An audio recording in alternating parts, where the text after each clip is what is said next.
LoreWarrior Campaign. Order of Battle. Primary forces committed to the Arcadian Campaign. Clan Blood Spirit Cluster. Commander Khan Colleen Schmidt. No Sarkhan assigned. Just as their Khan had envisioned, Clan Blood Spirit was the glue that held the Arcadia operation together. Favouring no combat specialisation, the spirits complemented the Steel Vipers with whom they were paired for most of the operation, sometimes playing hammer and sometimes anvil in coordinated attacks. More importantly, Khan Schmidt was the voice of reason on Arcadia, reminding her fellow Khans of why they were there and what Nicholas Kerensky's vision was. Clan Ghostbear Cluster. Commanders Khan Sandra Tseng, Sarkhan Hans Jorgensen. Even before the start of Operation Klondike, Clan Ghostbear's penchant for slow and methodical was well known. But while their clans publicly espoused the ideals of teamwork and cooperation, time and again the Ghostbears would cooperate with their fellow clans only if they were in the predominant position. Their fierce independence, almost to the point of petulance, and tactical inflexibility marred the Arcadia operation from the very beginning, leading to unnecessary losses, numerous delays, and set the stage for future events that would tarnish the Ghostbears' reputation. Clan Star Adder Cluster. Commanders Khan Absalom Truscott, Sarkhan Devon Lefebvre. As the author of Operation Klondike, Khan Truscott assumed overall command of the Arcadia invasion, planning the operation down to every last detail and contingency, in the process alienating the Ghostbear Khans. Nevertheless, it was Truscott's preparations that allowed his adders to survive disaster, having drilled plan upon plan for every battle and contingency into his warriors through years of training. His clan acted as one, immediately reacting to every tactical shift with precision. Still, outside of battle or emergency, the clan moved carefully and acted only once they possessed a clear, tactical picture. Clan Steel Viper Cluster. Commanders Khan Ellie Kinnison, Sarkhan Stephen Breen. Favouring lightning warfare, the Steel Vipers were at once a powerful rapier and a frustrating variable. Once committed to battle, the Vipers under Khan Kinnison focused on the destruction of their primary objective, oftentimes ignoring everything else, from bypassing enemy strongpoints or paying no heed to flanking forces, which others would be forced to contend with, to rushing headlong into the thick of battle in dangerous terrain or weather conditions. Their lack of fear brought them outstanding success, though at a high cost, both to them as well as their allies. Arcadia. By far the most lush and verdant of the Pentagon worlds, Arcadia suffered perhaps the most devastation during the 2 decades of civil war. 1.25 million had called Arcadia home prior to the war. Not quite 300,000 remained when the clans returned. Farming and ranching provided amply for the world's inhabitants, though massive regions were made uninhabitable or overly dangerous due to the prolific use of nuclear weapons in the first few years of civil war. From the Sable Sun intelligence gathering mission, the clans knew that they would be facing only a limited number of enemy factions, each of which had claimed rather large swathes of land for their own and were now engaging only in limited warfare with each other, mostly limited to border skirmishes. What the Sable Sun mission had failed to uncover, however, was the relatively high level of technology still possessed by most of these factions. While the years of warfare had plunged the world of Arcadia into a new dark age, leaving its cities and industry in ruin, the world's brine caches had done their duty. Though seriously damaged by multiple direct nuclear strikes, most nevertheless survived long enough to give some measure of protection to the world's defenders. By the time the war went entirely conventional, military power largely remained in the hands of just a few select groups that had managed to secure the brine caches for themselves. The surviving civilians, on the other hand, had mostly split into small groups, eking out what subsistence living they could, at least until the larger and stronger militaristic factions came calling and brought them under their banner, in many cases relocating these civilians. There is a limit to the amount of intelligence that can be gathered several AU distant, however, so while the clans knew that they faced only 3 large factions and 4 other smaller groups, they could not know their opponent's level of technology or even competence. What they did know was that there had been relatively few full-fledged battles fought between any of the combatants, but that at least some of them possessed operational aerospace assets. Star Adder Khan Absalom Truscott, in addition to leading and planning the entirety of Operation Klondike, took personal charge of the preparations for the Arcadia offensive, much to the displeasure of some of his fellow Khans. The Ghostbear Khans in particular took offence to Truscott, who they thought was attempting to micromanage every aspect of the invasion, especially in light of his planning of the entire Operation Klondike. They believed he was trying to set himself up as Nicholas Kerensky's deputy. They also thought his plan was too intricate, and gave his own adders the best opportunities for glory. Steel Viper Khan Ellie Kinson likewise took umbrage with Truscott's superior attitude, as well as to what she considered an overly slow and cautious timetable, but accepted his plan, in concept if not in totality. For her part, the Blood Spirit Khan attempted to play her clan's chosen role of peacemaker, keeping relations between the participants at least professional, if not civil. The plan, at its simplest, would see the four clans grounding at a single landing zone on the continent of West Arcadia, within striking distance of two major rebel groups. Once those were dealt with, the clans would split into two groups, one moving on to the East Arcadian area, with the other hopping over to Reshlan to deal with the groups calling those continents home. The plan was scheduled to take only 6 months, and 3 days to complete. West Arcadia. West Arcadia is the world's largest continent, and also its breadbasket. Prior to the Civil War, it was home to the largest farms and ranches within the Pentagon. Though it wasn't the most densely populated continent prior to the war, its residents had been living in small communities and thus were better able to survive the nuclear strikes and other attacks that had killed so many concentrated within the cities. When the warlords finally came out of hiding, they naturally built their centres of power close to the regions best able to support them. Two powers in particular, the nation of Hastur and the Ilkasur Shogunate, had sprung from hegemony and combined nationalistic groups, respectively, and forged nations for themselves from the plains of West Arcadia. Two other minor powers, the Ravasham Collective and the Confederation of Arcadia, sat on the periphery of the continent, using the mountains to provide defence from the predations of others.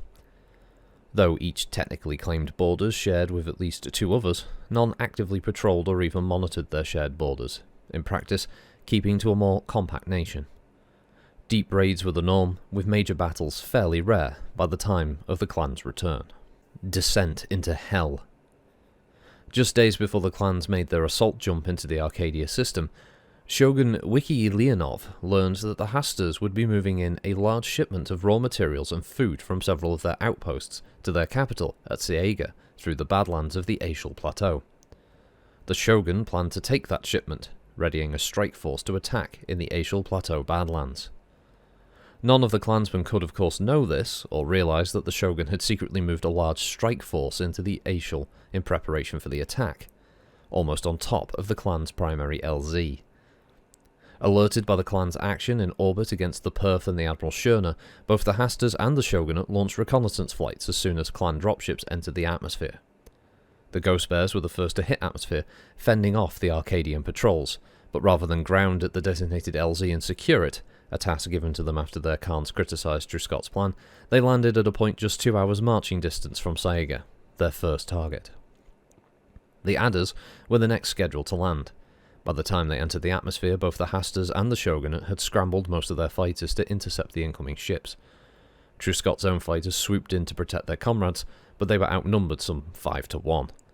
Several of the Arcadian fighters got through to attack the dropships themselves, dealing significant damage to two of the Adder vessels, neither of which could break atmosphere without accomplishing repairs. Despite the swarm of fighters operating right on top of their LZ, Truscott nevertheless ordered the landing, diverging from the plan only by sending his auxiliary dropships back into orbit, to ground later. Desperate times. By the numbers. The Adders landed almost precisely on time and on target, and quickly realised that the true extent of the hornet's nest they'd dropped into. The Shogunate's force was camped just a few kilometres from the Adders' landing zone and already alert, immediately swinging to action against the invading clan force. Partially surrounded and facing a much stronger force, one that contained a regiment of battlemechs and armour, plus supporting infantry, Truscott enacted one of his many contingencies. Instructing his own fighters to continue engaging the enemy aerospace fighters, he drew his ground force into a tight defensive perimeter under the cover of his dropship's guns, and used the combined firepower of his mechs and dropships to hold back the Shogunate hordes. With that, the Star Adders clicked into a rhythm born from years of hard training. The battle in the air was over within 20 harrowing minutes.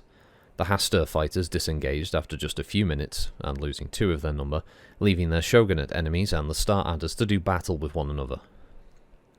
The Adder pilots accounted well for themselves.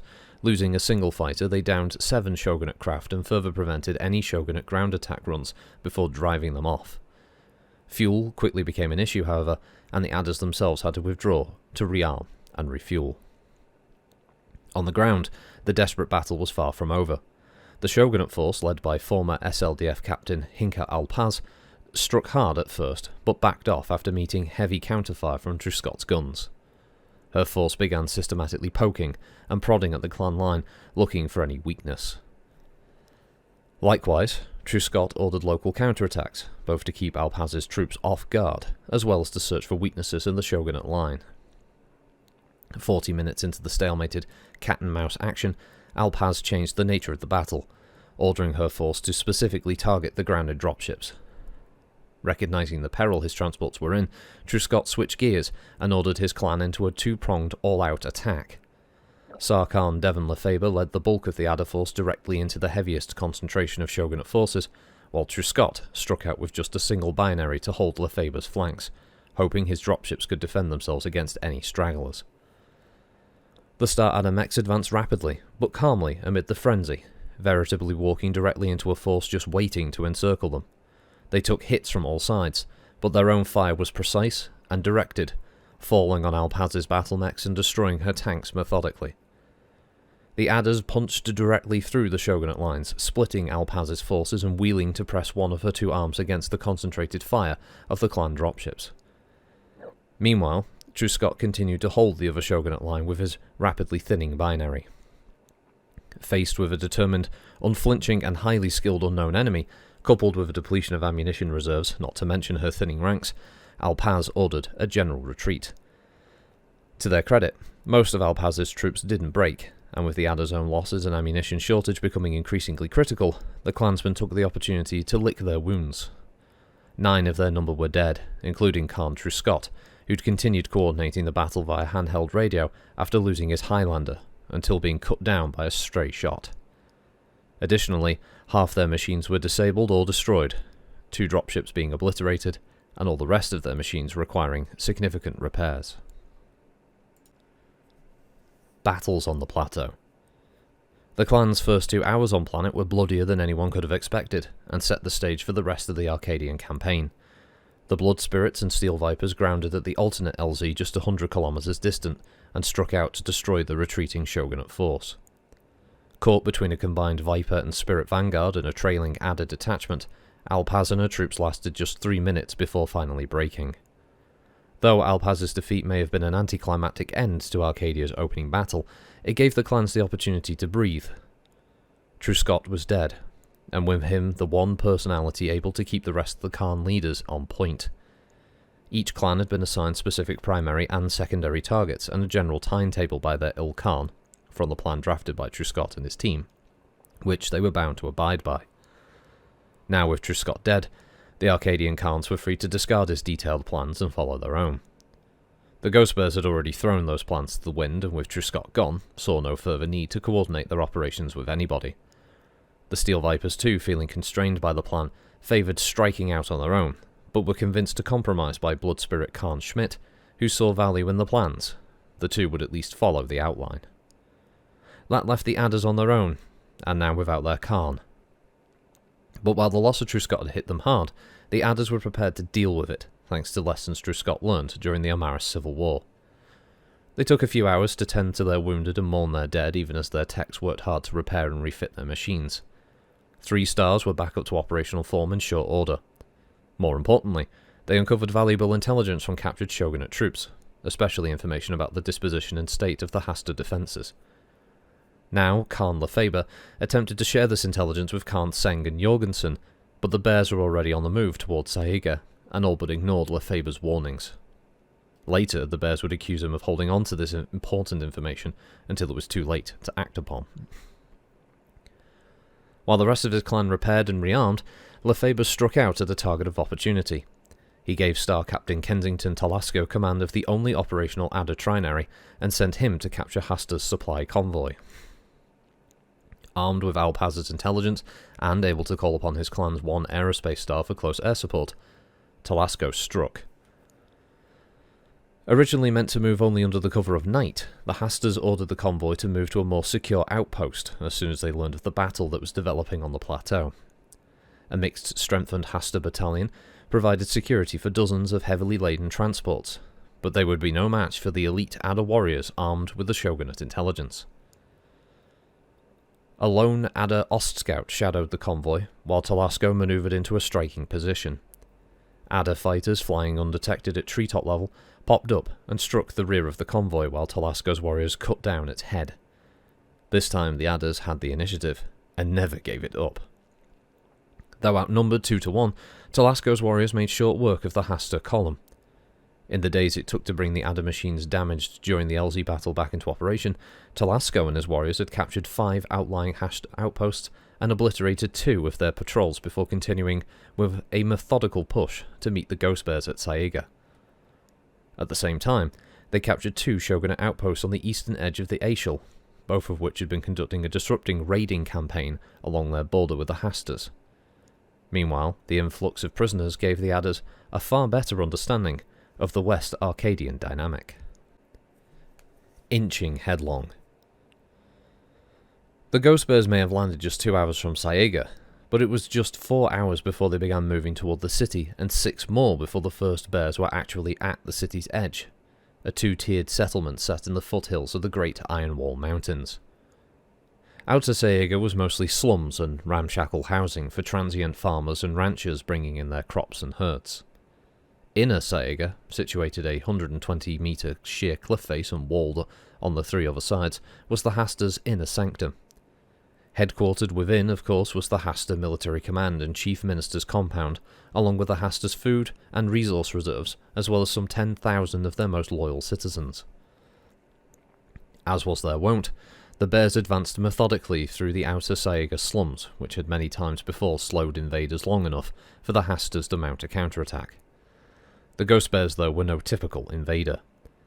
Announcing over their loudspeaker that they were the sons and daughters of the great Kerensky come to liberate, the Hasta people, the Ghostbears, crashed through the slums, driving inhabitants out with a combination of their announcements and selective weapon strikes.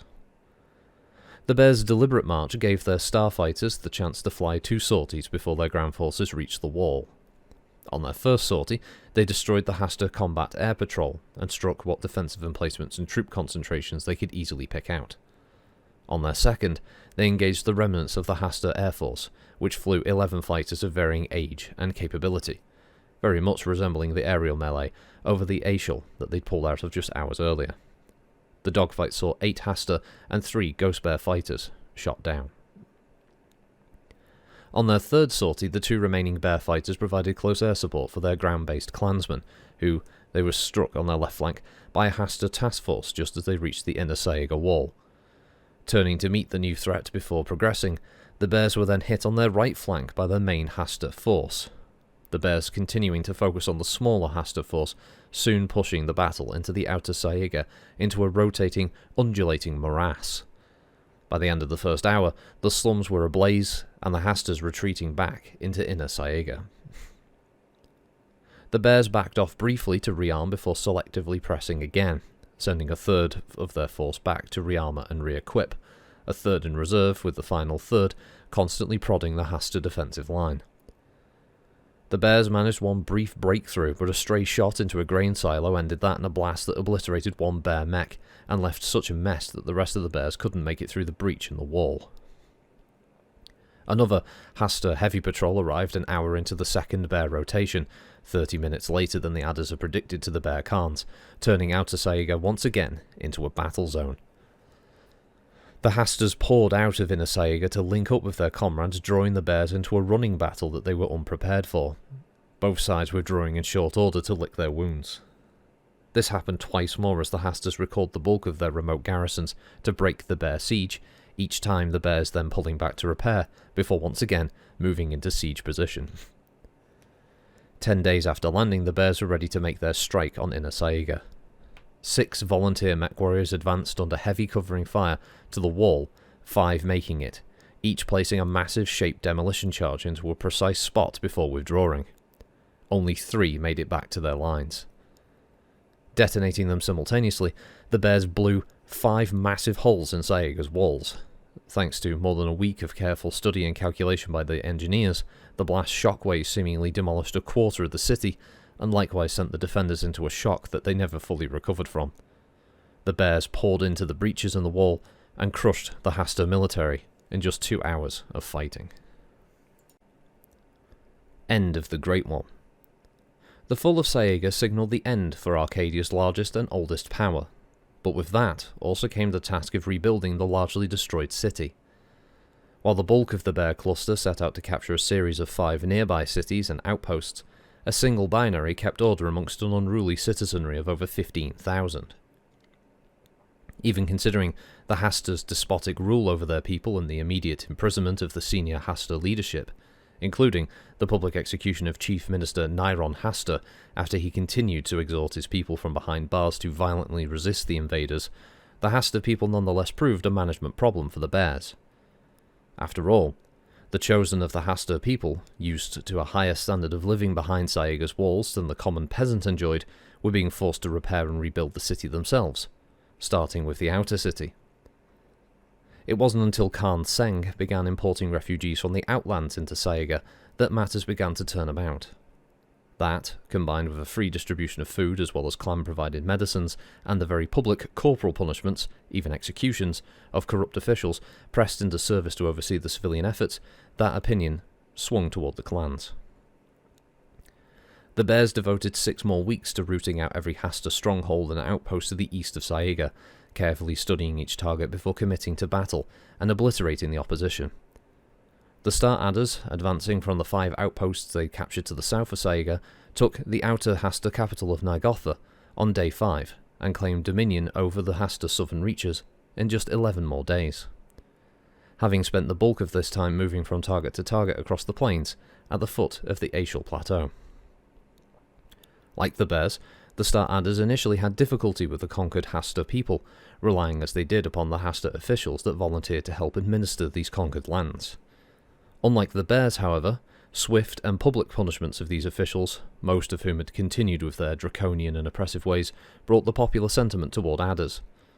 The establishment of a civilian liaison, populated with many of the opposition leaders that the Hasta administrators had conveniently identified, along with the quick destruction of the Hasta noble lines through assignment to castes, as well as the implementation of Kerensky's other ideals among an overly oppressed and oftentimes literally starving population, brought the Adders a loyal base to draw support from. Renaming Nygotha to Kerensky's Dream, the city served as the Adders' primary base of operations for the remainder of the Arcadia campaign. Opposites complement. While the Ghostbears and Star Adders focused upon the nation of Hasta, Khans Kinnison and Schmidt drove their clans on the Ilkasur Shogunate. Wikia Leonov had assumed leadership of the shogunate from her sensei, Shogun Tepen Samsonov, a Combine-born graduate of the Gunslinger program whose personal record was 12, 2, and 1 over a 4-year period of dueling against Combine mech warriors. Age and infirmity finally brought the former SLDF Master Sergeant down, but not before building a coalition of warlords that ultimately forged into a warrior-led culture that drew from both classic Japanese history as well as the feudal European era. Warriors, especially mech warriors unsurprisingly, were the epitome of the shogunate. On the other hand, while the common people lived to serve the warrior elite, that warrior elite couldn't survive without the support of the commoner. This was an attitude that made many outlying people oppressed under the Hastas long to be conquered, though the shogunate realised only too well how limited their reach was. This, of course, led the shogunate to pursue a guerrilla campaign against their larger enemy, such as the surprise attack that was planned on the Aishal Plateau. Sprint Headlong. Drawing upon intelligence learned from Star Adder, Hasta, and Shogunate prisoners, but throwing all but the basic concepts of Truscott's original invasion plan to the wind, both the Blood Spirits and Steel Vipers advanced quickly and decisively. The two clans targeted the Shogunate's outlying towns and posts first, and soon realised the fruits of their strategy. Stunned and frightened by how rapidly their outposts were now simply falling off of the grid, Shogunate troops ventured out away from their settlements to try and meet and identify their unknown enemies. Of course, this gave the fledgling clan warriors, as well as the Shogunate troops, just the opportunity they were looking for, to engage in single battle against a skilled enemy. Both Khans Schmidt and Kinnison encouraged their sub-commanders to bid amongst themselves to determine which clan and unit would have the honour of battling for a particular target. And though the clan tradition of Zelbringen had not yet developed, oftentimes the combatants on both sides would willingly pair off to do battle, and even when the participants did not engage in single combat, in all but a handful of cases, both sides offered up full honours of battle to a disabled or fallen foe. Prompted by Khan Kinnison's desire to fight a rapid and mobile campaign, the two clans rushed forward through these initial operations at a breakneck speed, oftentimes attacking across a wide front half a dozen or more targets each day. They disarmed the residents of each target, appointed a few resident administrators, typically Shogunate warriors that, having been bested by their clan opponent, willingly submitted themselves to their new masters, and moved on, leaving behind only a detachment of clan auxiliaries to begin processing these new recruits, as well as a small force in the region to react to any uprisings or counterattacks. With a population already inclined to trust and serve a warrior over culture and further grateful to the influx of medical and technical assistance, the two clans truly had few problems with the captured Shogunate people. Kerensky's warriors clearly had the advantage in training as well as in quality of their equipment, supported by a logistics train that the likes of which military folks in Arcadia hadn't seen since the beginning of the Pentagon Civil War. But that didn't always bring them victory. In Brant, Doku, Tents, and Tula, the Vipers committed too few warriors and were forced to call in reinforcements. In Horiku, Mappa, Nopi, Purton, and Vanis, the Vipers withdrew when overwhelmed only to return with a larger force to put down resistance. And in Hell Valley and Kauman, their advance was only saved by the timely intervention of a Blood Spirit patrol. These were all battles in which the Vipers suffered significant damage, but could have easily won had they better assessed their target and regularly paused to collate intelligence they'd already gathered. Likewise, along the way they skipped a number of settlements and a few outposts, and in a few cases even became the targets of Shogunate counterattack. The Blood Spirits, soon enough, slowing down their own push, followed up behind the Vipers at a more considered pace. Twice Khan Schmidt's warriors broke up potentially devastating counterattacks at the Vipers' rear, and likewise secured many of the targets the Vipers had bypassed. More significantly, both clans, still possessing their full aerospace fighter force, 2 stars in the case of the Spirits and 1 for the Vipers, used these fighters as reconnaissance platforms, as well as quick strike assets, locating and destroying many of the pockets of resistance that had been left behind. To the finish. 3 weeks into the operation, the Steel Vipers had the Shogunate capital of Quito in sight. The Spirits were a week and a half behind them, focusing as they were on the cleanup. The Shogunate Empire had fallen in just those brief weeks. As she began to realise the extent of the advancing horde, Shogun Wikia Leonov dispatched 3 different strike forces over the course of the previous week, none of which experienced any true success. In each case, her strike force encountered a much smaller clan advance and caused significant damage before clan aerospace patrols came on scene to break up the attack. The Shogun knew that a technologically superior and far more skilled foe was bearing down upon her city, and she knew that the nation of Hasta was likewise facing another such foe. Having lost nearly her entire aerospace force in the battle on the Aishul Plains, sheer numbers was her only advantage. Moreover, Leonov knew that her enemy not only claimed to be descended from Kerensky's SLDF, but had also fought honourably against her warriors. So she did the only thing she believed she could. She struck out, alone from Quito in her Stalker, and demanded to negotiate with the leader of Kerensky's invading force. Leonov's declaration piqued Viper Sarkhan Stephen Breen's interest. Breen, who was overseeing operations around Quito, met the Shogun, and the two negotiated the terms of the battle that so obviously loomed. Shogun Leonov suggested her warriors and the clansmen meet to do battle outside of the city to minimize damage to the city and lessen civilian casualties. Breen agreed. Further, he let Leonov choose the field of battle, and even agreed that the clan aerospace forces would not be committed to this battle. In turn, Leonov designated only a portion of her available forces to the battle. Based on the size of the force Leonov committed, Breen selected a proportional force of Steel Vipers, along with 2 stars of Blood Spirits to represent the aerospace fighters taken out of the mix. The battle commenced 3 days later, with the fate of Quito and the rest of the Ilkasa Shogunate in its conclusion. Leonov chose the heavily wooded rough foothills of the Motomara forest as the battlefield. Not only would the terrain make the battle a rough analogue of the one they'd fought within Quito, it would also be the one equalizer Leonov's troop would have. Once engaged, the battle was nearly hand-to-hand. The Shogunate warriors, fielding mostly mechs and just a handful of tanks, took down many of the clan elite, but in the end, even the best Shogunate warriors were unable to defeat Kerensky's Chosen. The battle raged for near 6 hours. Both Khan Kinnison and Shogun Leonov were knocked out of the battle early when their mechs were disabled, and in fact later joined each other to monitor the battle's conclusion. Ultimately, Shogunate Lieutenant Sophia Sane surrendered the last few of Leonov's mechs to Sarkhan Breen, bringing an end to the Ilkasa Shogunate, as well as this phase of the Arcadia campaign. Minor powers, major roadblock. The West Arcadia campaign was only half complete with the fall of the nation of Hasta and the Ilkasa Shogunate. They were certainly the strongest and largest of the West Arcadia nations, but they were also the most open. The continent was home to 2 other powers, the Confederation of Arcadia and the Ravisham Collective, both based within the mountain ranges ringing the continent. As the minor powers on West Arcadia, they were considered secondary objectives that would be pursued only after defeat of the Hastas and the Shogunate. Long before that happened, however, all 4 clans had run-ins with the Ravisham Collective. Sandwiched as it was in the northwest reaches of West Arcadia between the nation of Hasta to the west and the Ilkasa Shogunate to the southeast, and thus long for a target of its own strong neighbours, the Ravisham Collective had adopted an extremely militant attitude, surviving by conducting lightning raids into enemy territory to capture much-needed supplies, or simply to keep their enemies off guard. The Collective claimed only minimal arable land, but did have ready access to Berhalatan Sea to the north, as well as grazing lands within the Great Iron Wall Mountains. Their fishing villages and herds, combined with what they could farm and capture, kept a population of around 18,000 strong alive, if not thriving. Conquering the Collective.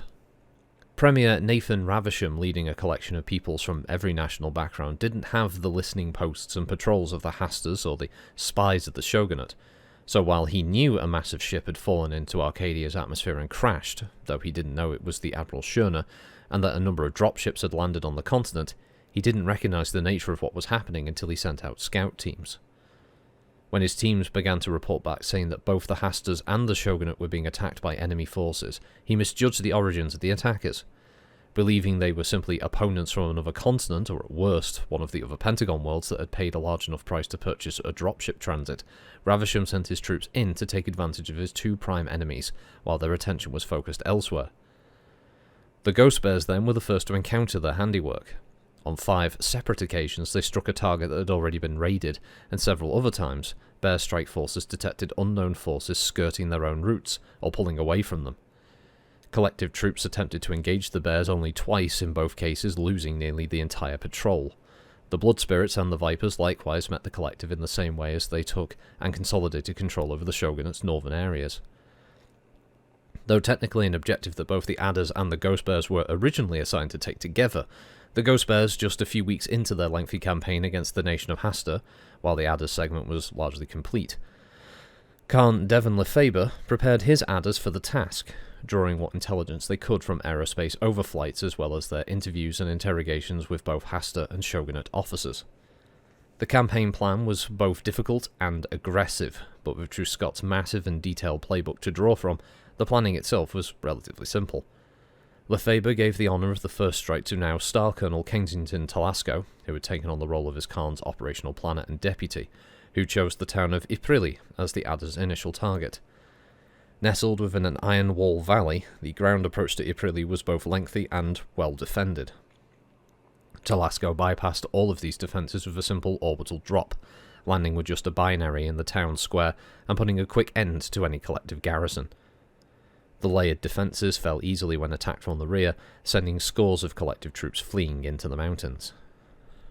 With a good sense now of the quality and capabilities of the collective troops, Talasco next targeted the collective capital of Tumen.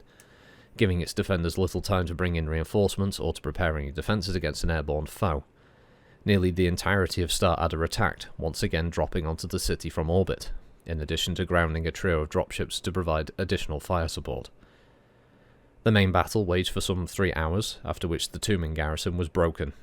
Still, Premier Ravisham controlled a fairly significant secret police force that organised several waves of suicidal attacks by throngs of civilians meant to slow the Adders and give Ravisham the opportunity to escape. These attacks continued for more than 20 more hours, leaving thousands dead. Surprisingly, actual damage was sustained by 2 mechs, a Hermes and a Wyvern, both falling after being knocked off balance by traps. Premier Nathan Ravisham escaped into the mountains with some of his closest advisors and attempted to mount a guerrilla campaign against the Adders, ordering his most loyal troops to fall back to the dozens and dozens of mountain caches that they'd built for just this very purpose. This left the settlements mostly undefended, many capitulating to the Adders without a fight, especially after word of 3 or more orbital dropships on towns spread through the collective. The campaign proper lasted just 3 weeks, but the battle against Ravisham's guerrillas took much longer. The Adders enlisted the aid of both their own police forces as well as former Shogunate troops drafted into service to battle Ravisham's guerrillas. One by one, the caches were struck and destroyed by a combination of aerospace, battle mech, and ground security forces led by a clan warrior. Within just a few weeks' time, they were joined and aided by liberated collective citizens. Having survived for over 15 years with little electricity, no advanced medicine, and oftentimes limited food, while Ravisham and his lieutenants flaunted everything the commoners didn't have, the collective people by and large accepted the clan warriors, though not their Shogunate allies that remained a dangerous point of contention for quite some time. 5 weeks into the operation, Nathan Ravisham was captured, and 3 days later he and 8 lieutenants were publicly executed by beheading, a sentence carried out by their former subjects. The organised resistance quickly disintegrated, especially after several more Ravisham lieutenants were discovered dead, their bodies hanging outside of a town or a village. South by southeast. The Confederation of Arcadia lay in the southern reaches of West Arcadia, past the Arcadian Scraggs mountain range once claimed by the Shogunate, and across the Tabat Desert. The Confederation was the most isolated of the major powers on the continent, but it still had access to both arable land as well as the sea. It was also less a nation and more a coalition of city-states. It was ruled by the Confederation Council, the members of which were the strongest and most senior warlords, and presided over by a president, whose office often changed hands depending upon political winds within the council. Nevertheless, the leaders of each city-state wielded great discretionary power, some ruling with an iron fist of capriciousness, while others forced an even hand. Each possessed its own military, half of which was pledged by the Confederation Army, which was technically commanded by the council president, but in practice was led by a few of the strongest city-state captains. The army would police the regions outside of the city-state's direct purview, and likewise collect taxes from those living in the wilds. The tax proceeds, as well as any goods captured during raids on enemy positions, were split evenly amongst the states, based on their own size and the strength of their Confederation Army detachment. In all, the Confederation was a fairly advanced culture, but its weaknesses quickly became evident. As with the Ilkasa Shogunate campaign, the Blood Spirits and Steel Vipers acted in concert, or at the very least coordinated their efforts. They faced 7 cities, in reality small towns, with garrisons of a company or more mechs and vehicles plus 18 more settlements with any sort of mechanized garrison. That, in addition to what was probably a regiment total of Confederation army scattered around the region, the 2 clans bid amongst themselves for the right to strike a particular target, the Vipers winning the right to make some 2/3 of these attacks. The losing clan stood by to commit to the battle with the difference between their lowest bid and the winner's bid, a practice that would ultimately transform into the bidding process that we see today. The ultimate result of this phase could, of course, never be in question. The general state of repair and readiness within the Confederation was far lower than their enemies' average. 7 different towns fell before the Confederation could mount any sort of counterattack, one hampered by the rapid disintegration of the Confederation. With so many Confederation towns falling so quickly, 7 of the 11 warlords recalled their army-committed troops. That left little more than a battalion in the army, which lay in hiding between Gratz and Telman. When the Vipers hit Telman, the Confederation army counterattacked, drawing both the Blood Spirit and Steel Viper reserves, also known as the uncommitted warriors, into the fray. 5 hours of battle, which Confederation reserves from Graz and 2 other towns, as well as Spirit and Viper reserves delivered by Orbital Drop, converged into the melee, broke the Confederation's back. It took 6 more weeks to put an end to the Confederation's resistance, however, and at its end, the Spirits and Vipers controlled nearly even shares of the Confederation of Arcadia, due entirely to this bidding process. In half a dozen cases, the Vipers were forced to call in Blood Spirit reserves, and in the process, ceding their gains to them. East Arcadia. The clans found themselves nearly on schedule when they concluded operations on West Arcadia. The Blood Spirits and Steel Vipers were finished with their combat operations first, and so they took responsibility for the next phase of the Arcadian campaign, the continent of East Arcadia. 3 major groups called East Arcadia home: the Capellan-based Democratic Republic of Rand, Hellgren County, which was nominally Davian-based but claimed cultural ties to many ancient Terran Anglo and Germanic peoples, and the Kingdom of Surev, also technically Capellan-based, but drawing from the traditional Russian culture of the Innisphere's Tikhonov region. The Democratic Republic of Rand was seemingly the largest, most powerful nation on East Arcadia, and certainly the most belligerent and autocratic. It became the first target of the 2 clans. Taking down the big boy. The 2 clans made a unique choice for their initial landing zone on the continent, the former Arcadian capital city of Rivera, now claimed by the Democratic Republic of Rand as Tianto. Cooperating in the operation, some 4 trinaries of clan mechs, including 2 stars of fighters, descended on Rivera, securing first what was left of the spaceport, before moving on to the city proper and its garrison. The city fell to clan warriors easily enough, prompting the clan commanders to immediately move out to strike at nearby secondary targets. While they did so, the Rand military mounted a surprising counterattack on Rivera, focusing on the spaceport and the vulnerable clan dropships. Blood Spirit Star Captain Devon Box took charge of the defence, rallying warriors from both clans to strike hard against the Rand mechs, tanks and troops. Outnumbered and facing a now rabid enemy, the clan warriors met their opponents before they could come within range of their grounded dropships. Box's clan coalition blunted 3 separate Rand advances, as well as several rebellious countercharges from within the city, until Steel Viper Sarkhan Stephen Breen returned to the city with reinforcements. The battle on the outskirts of Rivera raged for 3 days while the Spirits and Vipers both continued to push on against other targets, ultimately putting an end to the Rand resistance in and around their now former capital. Both clans recognised Boaks for his contributions to the battle, and especially his leadership. After the conclusion of the campaign, Boaks would assume the position as the Blood Spirits Sarkhan. Rivera was securely now in clan hands, and with it the seat of the Rand leadership. The region around the city stabilised relatively quickly, but the 2 clans realised soon enough that it wasn't entirely due to their military prowess. East Arcadia was rapidly approaching its stormy season, an average of 5 to 7 weeks of intense weather that would see powerful storm systems descending from the Berhalten Sea to pummel much of the Rand territories.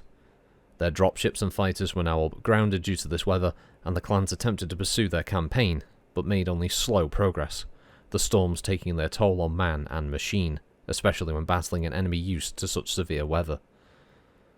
Over the course of 46 days, the 2 clans secured only 7 different targets, each time hampered physically by the storms, as well as by mechanical failures induced by the winds, especially debris whipped up by the weather systems.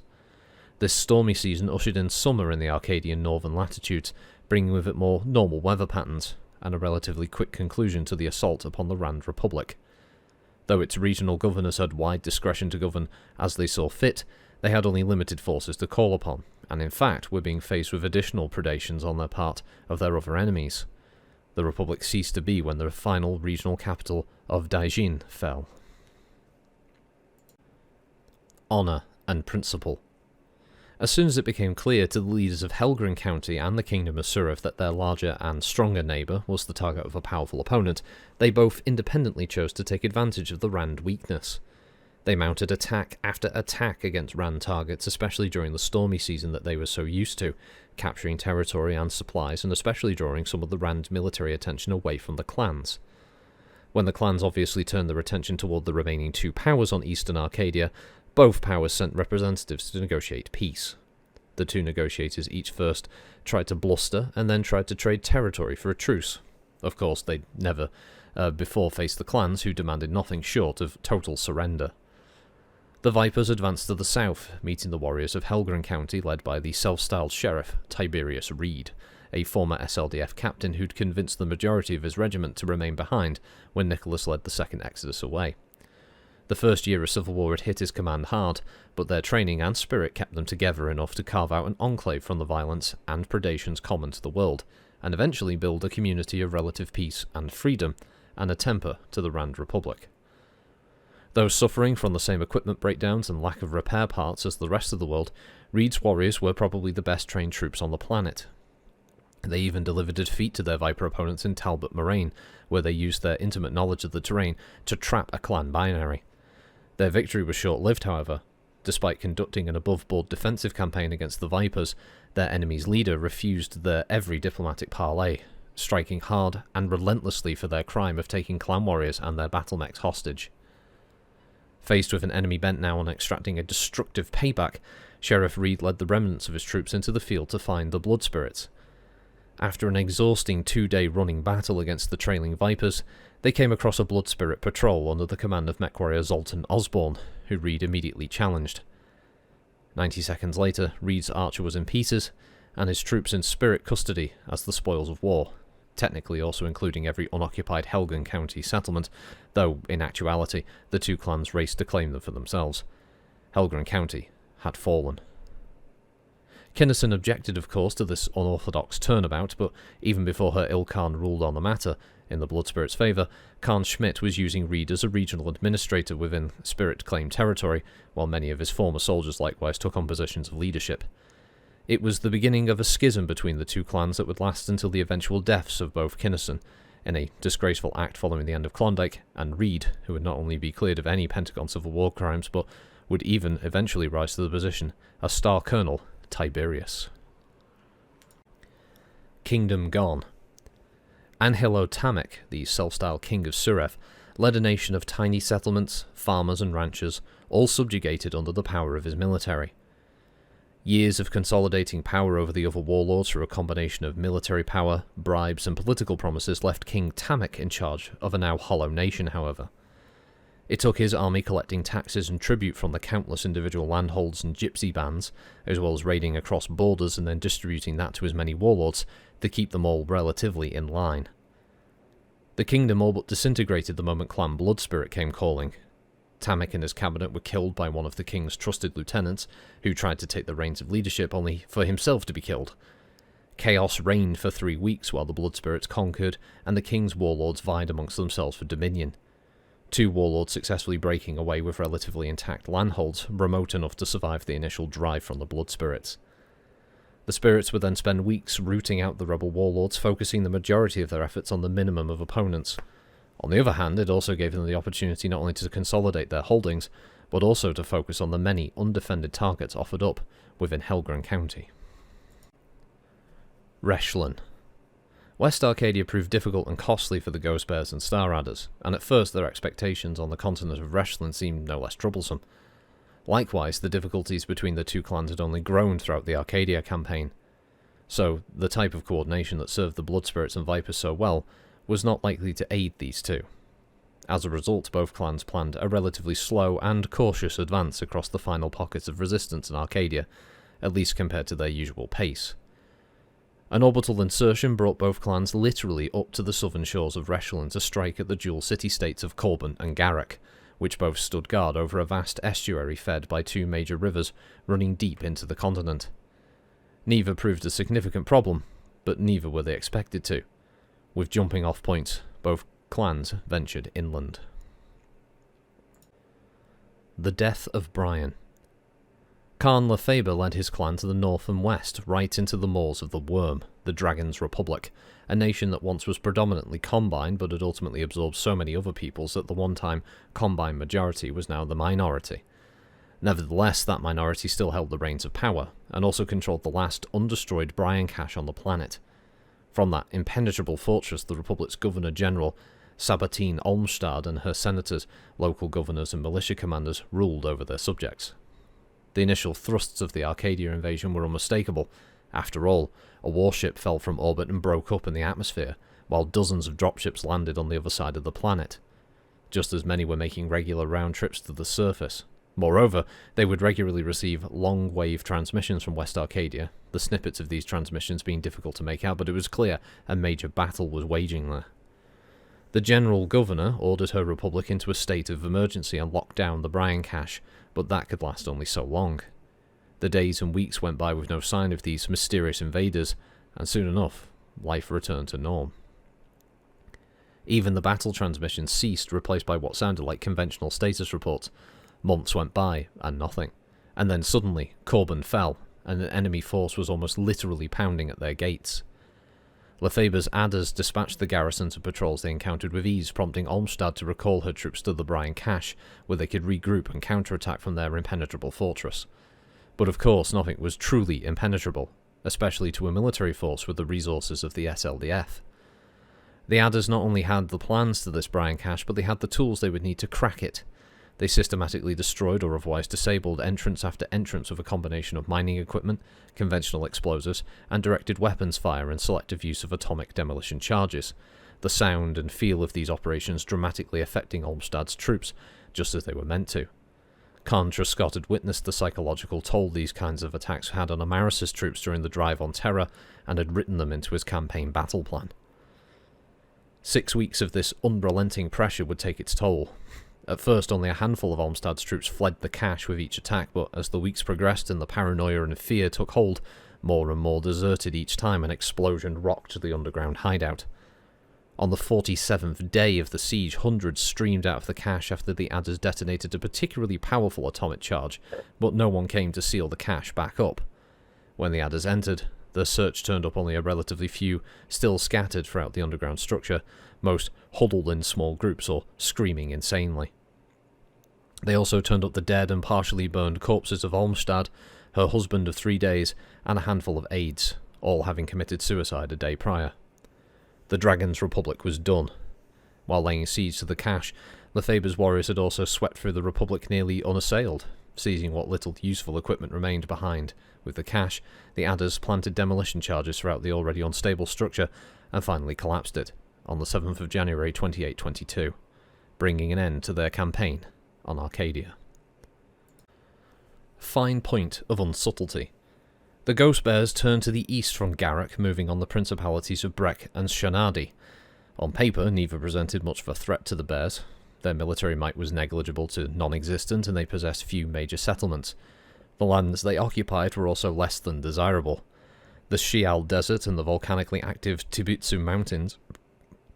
But it was those very attributes that had kept them relatively safe from predation, at least from outsiders, for so long. The Brek and Shanadi people were more so, than any others in Arcadia, nomads. The Ghostbear operations against these two resembled less a military campaign than a series of police raids into gang territory.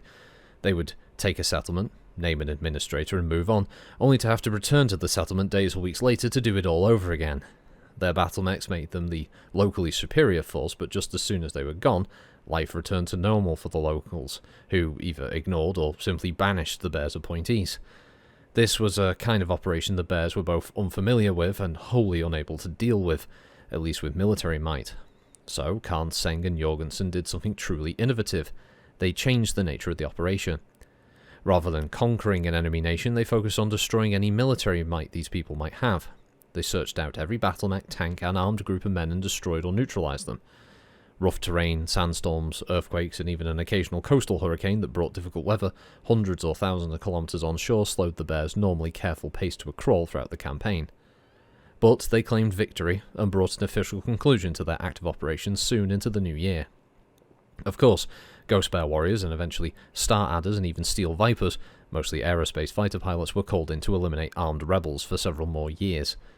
In fact, troubles in the region truly only ceased after every single settler nomad that could be rounded up was transported to a different continent and then incorporated into mainstream clan culture. Arcadia Aftermath. Despite significantly and costly impediments to the invasion's first days and numerous unexpected delays, the Arcadian campaign proper concluded just 9 days later than originally scheduled. While written into the annals of clan history that way, the truth was that the fighting didn't end for some time. years later in fact, in the case of the Reshlan nomadic rebels, and to be sure, after subsisting for so long without any advanced medical care, without automation, without power, and in many cases on limited rations, a majority of Arcadia's people accepted the clans with willing arms. They were fed, clothed, and given a purpose other than to live solely for a warlord's glory. Even being relocated mattered little to many of these people, most having already lost their cultural identity during the consolidation of power on the world over the past 2 decades. Still, Arcadia also possessed a very deep, independent streak. Many wanderers and isolated small groups lost themselves in the wilds of Arcadia after the clans came, and of course those that had power and wealth before the clans conquered them continued to resist, only to be punished both publicly and brutally. But even among the conquered peoples, a defiant streak eventually came to the fore, one that it would take Kerensky's clans many years to finally crush. Arcadia side notes: bear baiting and snake charming. Warm Springs was just a small nation of Hasta outpost, sitting along a crossroads between the southeastern and southwestern Hasta reaches, and close enough to the Shogunate border to serve as a listening post. By all accounts, it possessed a relatively small garrison, certainly too small to pose a threat to the clan's rear areas, and was remote enough that it simply didn't merit any immediate concern from any of the invading clans. Eventually, though, it did become a target. On day 17 of the invasion, Ada Star Commander G. DeMark was within just a few dozen kilometers of Warm Springs on patrol, and she swung her star in. A single lance of light mechs and a platoon of mechanized infantry stood their ground only long enough to safely run. They fled to the north, with 3 of DeMark's mechs in close pursuit. Just a few kilometers out of Warm Springs, however, they ran into a 2-mech Ghostbear patrol, and from there, a strange 3-way battle somehow erupted, with both the Bear and Ada mech warriors mistaking the other for enemy reinforcements. The battle was over in minutes, with the Hastas, both Bear mechs, and 1 Ada mech in pieces. The 2 clans' warriors, of course, figured out their mistakes after it was too late and reported back to their khans, each of whom would blame the other's leaders for the incident. The next several days saw a number of new indictments, with each clan's mech warriors making aggressive moves against each other after taking warning shots at each other. Both Khans Lefebvre and Seng involved themselves in order to put an end to these problems, though, considering the issues of the previous few weeks, their actions involved little more than thinly veiled threats to the other, along with detailed reports against each other's mech warriors, copied to their ill Khan, as well as the other Khans on world. But before Kerensky could weigh in, Khan Schmidt intervened. First manipulating the Khans into meeting and then playing the part of intermediary, she convinced Lefebvre and Seng to put an end to their infighting before Kerensky ruled on the matter, likely to their detriment. The Bears were largely at fault, first by changing their standard frequencies and IFF codes after the Saega fight, and then by ignoring and not disseminating the Adas' regular updates on their progress, which let the Bears know that the Adas were operating in that area. But the Adas contributed to the situation, actively giving as good as they got and provoking the Bears. To the end of the tense situation came a day later, as Lefebvre and Seng both dispatched messages to Kerensky indicating that the disagreement had been resolved. Having ordered their warriors to stand down, in exchange the Bears received a replacement mech from the Adas reserves in compensation. Schmidt, of course, had the chance to successfully play the part of peacemaker, and the Adas?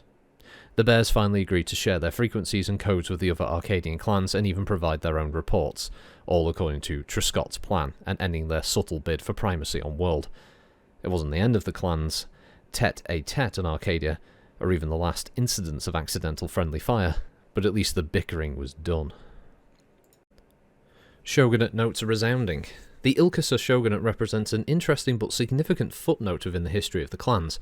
It certainly wasn't the only Pentagon power to develop an honourable and principled warrior-based culture that shared many ideals with the clans themselves.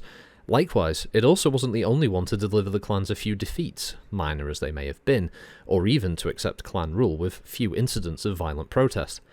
However, it was the first to do all 3 and have the luck to be conquered by clans with relatively pragmatic outlooks. The Star Adders saw them as a liberated people, the Blood Spirits as misguided cousins, and the Vipers as noble warriors.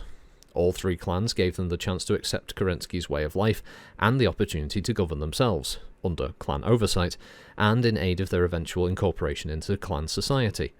No former shogunate citizen was punished for their treasonous actions against or committed before during the Civil War, and former shogunate soldiers were the first to be accepted as fully fledged clan warriors, first into Star Adder, with the Blood Spirits and Steel Vipers accepting some soon after. Even more precedents were set during the Shogunate campaign. Influenced by old SLDF customs as well as Kerensky's own principles, those that engaged in honourable single combat were not interfered with, and full battlefield honours were extended by both sides. Stephen Breen and Wiki Leonov even together carried out the first true bachal, the first large-scale bidding process, and the first real trial of possession in combat. Those long-standing clan customs took their structure during those first few weeks in Arcadia, and have changed remarkably little in 2 centuries since. The Shogunate's influence, subtle as it may have been, continued at least to shape the 3 clans that had absorbed any real number of their people, and by and large it was former Shogunate citizens that took up positions of leadership amongst the Arcadian people in the post-Klondike years, and many even made it to Strana Meshti. Their influence was palpable. Of course, the official histories of the clans give little to no credit to no one but Nicholas Kerensky and his fateful 800 for any of the principles of this society. At best, groups like the Shogunate exhibited a similarity in principle and doctrine that would cause few problems with integration into the clan society, though nevertheless their influence is visible, even today. Forgotten people. In the days before the clan invasion, a little less than 100,000 people resided in West Arcadia, some 70 or 80,000 residing within the towns and other settlements scattered across the continent. This left a fairly significant number unaccounted for in the wilds. Many were incorporated into clan populations, but there was a certain number, migrant workers, herd wranglers, shepherds, or just simple nomads, that could never be counted for amongst the population. It would literally take the clans years to incorporate the majority of them into their new society. And of course, the true nomads were probably never completely accounted for. Most, having been naturalised into the clan society, were assigned as labourers and went right back to the lifestyle that they were so accustomed to: hunting, gathering, subsistence farming, and the like. Then there were those that actively resisted the clans and turned to the vastness of the continent to continue their resistance, or simply to hide. The members of the Ravisham Collective's inner circle were among those that did this. Taking to the Great Iron Wall Mountains, they had scores of prepared caches spread throughout the region and hundreds more caves that could hide them. Though the campaign against the Ravisham Collective lasted a mere 3 weeks, followed by 2 months of guerrilla hunting, the rebels continued to resist for another year before the burgeoning clans could put an end to the uprising with a concentrated campaign that all but exterminated them. Nevertheless, the citizens of Arcadia would continue to come across rabidly anti-clan people in the Great Iron Walls for well over a century, and even by today's standards, there are more than a few wanderers that have no ties whatsoever to the clans still calling the mountains their home.